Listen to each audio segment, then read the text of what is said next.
కడుపు నిండింది. మరి 2 సంవత్సరాల నుంచి ఈ రాష్ట్ర ప్రభుత్వ ఉద్యోగ ఉపాధ్యాయుల కడుపు నిండినా లేదని మీరు చూసారా ముఖ్యమంత్రి గారు అని చెప్పి ఈ సందర్భంగా నేను ప్రశ్నిస్తా ఉంటా. కాబట్టి ఆ రోజు ఇంకా ఏం చెప్పారు, అయ్యా మళ్ళీ ఆ దుర్మార్గుడు వస్తే మీకు రివర్స్ పిఆర్సీ 11 పిఆర్సీ రివర్స్ అయింది, 12 పిఆర్సీ కూడా అసలు తమ్ముళ్ళు పిఆర్సీ ఉండదు.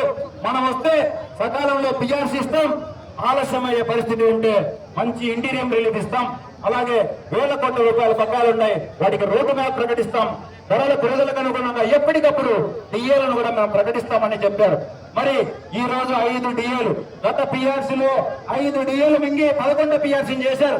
ఆ రోజు 5 డిఏలు కలిపి 11 పిఆర్సీ ఇస్తే ఈ రోజు జూలై 2026 కూడా 5 డిఏలు పెండింగ్ ఉన్నాయి. కాబట్టి ఇది ఒక ప్రమాదకరమైన పరిస్థితి. 2018 నుంచి 2026 వరకు 8 సంవత్సరాల పాటు, దాదాపు 8 సంవత్సరాల పాటు ఈ రోజు మనం పిఆర్సీ అంటే 5 సంవత్సరాలకు పొందాల్సిన ఆర్థిక ప్రయోజనాన్ని 8 సంవత్సరాల తర్వాత కూడా పొందలేకపోతున్నామంటే ఇదెంతమైన దౌర్భాగ్యమైన పరిస్థితి. ఒకసారి దయచేసి ఈ రాష్ట్ర ఉద్యోగ ఉపాధ్యాయులు ఆలోచించాల్సిన అవసరం, బాధ్యత ఎంతైనా ఉంది. కాబట్టి